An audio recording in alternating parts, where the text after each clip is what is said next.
Assalamualaikum warahmatullahi wabarakatuh. Salam sejahtera bagi kita semua. Pada kesempatan kali ini pada mata kuliah perencanaan dan pengendalian produksi, kita akan sama-sama membahas tentang penyusunan jadwal induk produksi. Kita ke pendahuluan terlebih dahulu. Di sini ada permintaan pasar, kemudian menghasilkan peramalan permintaan yang menghasilkan kemampuan produksi berupa kapasitas dan material sehingga didapatkan perencanaan produksi yang menghasilkan jadwal induk produksi.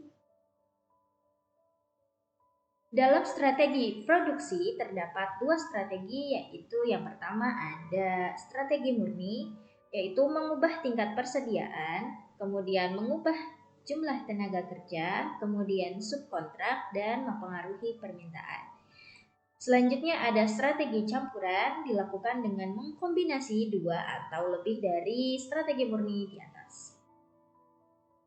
Selanjutnya kita ke perencanaan agregat. Apa itu perencanaan agregat? Agregat planning merupakan suatu proses penetapan tingkat output atau kapasitas produksi secara keseluruhan guna memenuhi tingkat permintaan yang diperoleh dari peramalan dan pesanan dengan tujuan meminimalisir total biaya produksi. Dalam perencanaan agregat, produk yang dibuat biasanya lebih dari satu, kemudian merencanakannya terpisah-pisah itu tidak efisien dan mengakibatkan interaksi pemakaian kapasitas oleh setiap produk tidak terlihat dengan baik. Selanjutnya, digunakan konsep agregasi produk dan produk-produk yang sejenis diagregasikan menjadi satu dan dibuat rencana.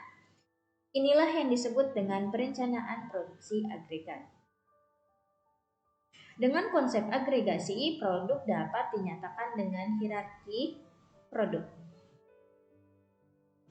Yang pertama ada tipe, meliputi kelompok beberapa produk family, kemudian ada produk family, berupa kelompok beberapa item, kemudian ada item produk akhir individual yang dipakai oleh konsumen. Untuk memudahkan kita lihat pada gambar berikut. Pada tingkat tipe terdapat beberapa tipe yang terdiri dari produk family, kemudian dari produk family itu terdiri dari item atau produk-produk yang dirakit dari beberapa komponen. Selanjutnya ada proses agregasi. Proses agregasi dilakukan dengan mengkonversi semua produk menjadi satu kesatuan yang disebut dengan unit agregat. Unit agregat yang biasa dipakai adalah yang pertama ada jam kerja buruh, mesin atau research lainnya. Yang kedua ada waktu baku dan yang ketiga ada harga jual atau ongkos produksi. Contoh proses agregasi. Misalkan pada PT X membuat 3 macam item produk. Produk A, produk B, dan produk C. Harga jual produk masing-masing $3, $2, dan $5. Permintaan dan agregasinya sebagai berikut.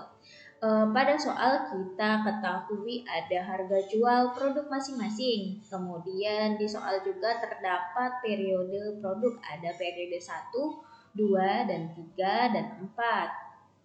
Dan selanjutnya ada data permintaan, ada 200, 220 dan seterusnya ya. Dan kita akan mencari nilai agregatnya. Ada 600, 660, 720, 690 dan kita akan ketahui dari mana sih ini 600-nya. Nah, 600 ini hasil kali dari $3 karena dia merupakan produk A, berarti kan $3 dikali dengan 200 dikalikan dengan demand-nya, jadi menghasilkan 600, begitu seterusnya. Sehingga didapatkan total agregat sebesar 9.065. Dan didapatkan juga persentase. Persentase berarti total keseluruhan harus dengan 100%. Dan di sini ada agregat 1 misalkan 29,45%. Ini dapat dari mana? Jadi kita cari. 29,45% didapatkan dari Total agregat A yaitu 2.670 dibagi dengan 9.065 itu dari total, dikali dengan 100% menghasilkan 29,45%. Selanjutnya ada metode perencanaan agregat yang terdiri dari ada trial and error atau pendekatan charting, kemudian ada pendekatan empiris, kemudian ada pendekatan analitikal, dan kemudian yang terakhir ada simulasi. Selanjutnya kita beralih ke pendekatan charting, yaitu demand-nya selalu berfluktuasi atau tidak tentu ya. Produksi bisa dibuat level atau mengikuti pola demand. Selanjutnya strategi level production dan strategi chase demand. Kita lihat di sini pada grafik kalau level production grafiknya naik turun ya, berfluktuasi. Kemudian kalau misalkan chase demand dia mengejar dari yang demand-nya itu. Selanjutnya kita ke contoh 1 yaitu produksi konstan. Pada produksi konstan menggunakan level production. Digunakan permintaan terkecil sebagai tingkat level production. Dan di sini di soal ada periode 1 sampai 8 dan permintaan yang berbeda-beda ya. Kita lihat untuk tingkat produksinya pada metode produksi konstan kita cari yang paling kecil. Di sini yang paling kecil ada 130. Nah, kita masukkan dari periode 1 sampai 8 dan kita cari nih subkontrak. Subkontraknya dihasilkan dari mana? Dari 220 dari permintaan dikurangi dengan tingkat produksi yang menghasilkan 90, begitu seterusnya ya ke bawah. Kemudian kita akan mencari biayanya. Biaya didapatkan dari 90 dari subkontrak dikalikan dengan 80.000. 80.000 dari mana? Dari biaya subkontrak yang menghasilkan 7.200.000. Dan jumlah biaya yang dihasilkan dari metode produksi konstan sebesar 108.808.000.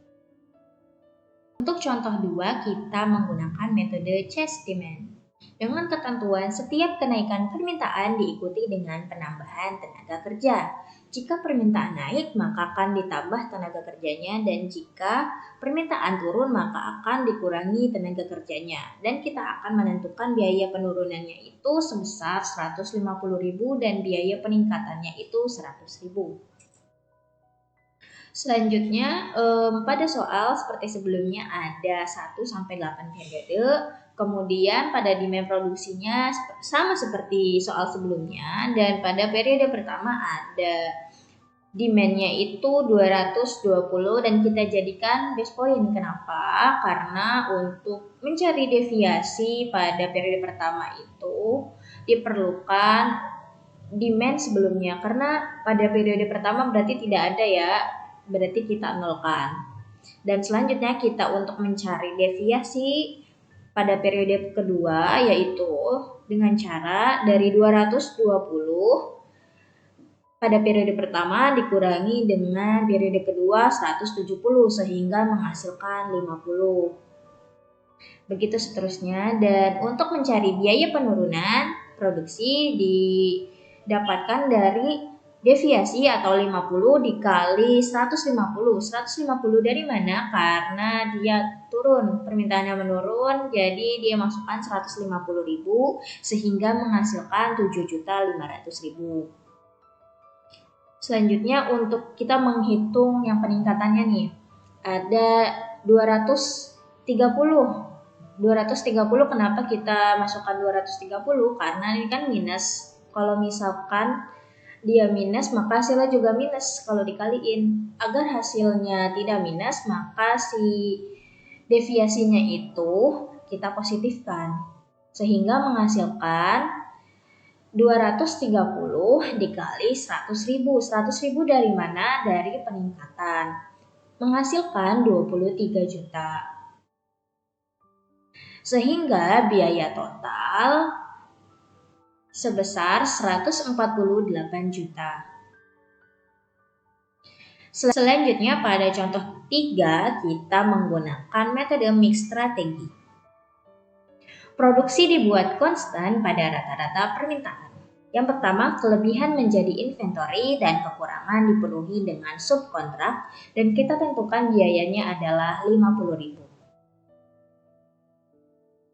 Seperti pada soal sebelumnya, ada periode 1 sampai 8 dan permintaannya berbeda-beda ya. Dan untuk mencari kolom produksi, kita cari rata-rata permintaan, yaitu dengan cara menjumlahkan seluruh permintaan dibagi dengan periode. Selanjutnya kita akan mencari deviasi, yaitu dari 300 dikurangi dengan 220 yang menghasilkan deviasinya 80. Selanjutnya, untuk biaya, yaitu kita kalikan dengan biayanya 80 dikali dengan 50.000 menghasilkan 4 juta.